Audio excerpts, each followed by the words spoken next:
Hello friends, আশা করি সবাই ভালো আছেন। সো রিসেন্টলি আমরা মিরথুরি গিয়েছিলাম ওদের ফুডগুলো ট্রাই করতে।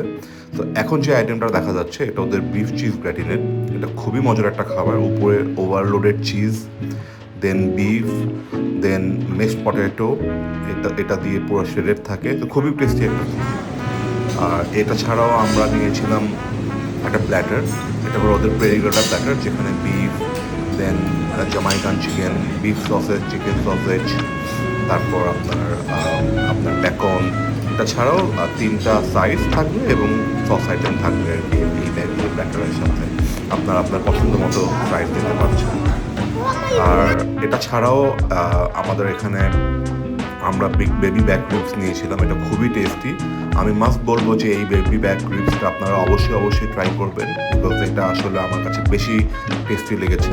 এটা ছাড়া আমরা আরেকটা প্ল্যাটার নিয়েছিলাম, যেটা হলো ওদের ক্যাটেল প্ল্যাটার। এটা ফুললি লোডেড বিফ। সো এটাও মাস্ট ট্রাই করা উচিত, যেটার সাথে আমরা সসেজ পাচ্ছি, দেন বিফের আইটেম পাচ্ছি আলাদা, এবং fully loaded beef. So sirloin beef বা এই বিফগুলো এখানে আছে। এটা হলো বেসিক্যালি তাদের জন্য যারা আসলে অনেক বেশি বিফ খেতে পছন্দ করে, বা যারা কয়েকজন ফ্রেন্ড মিলে এসেছে। সো ওদের জন্য আমার মনে হয় 3-4 জনের জন্য this will B A best item. এটা ছাড়াও এটার সাথে তিনটা সাইজ এবং আপনার পছন্দের সস আছে। Also thanks for watching the video.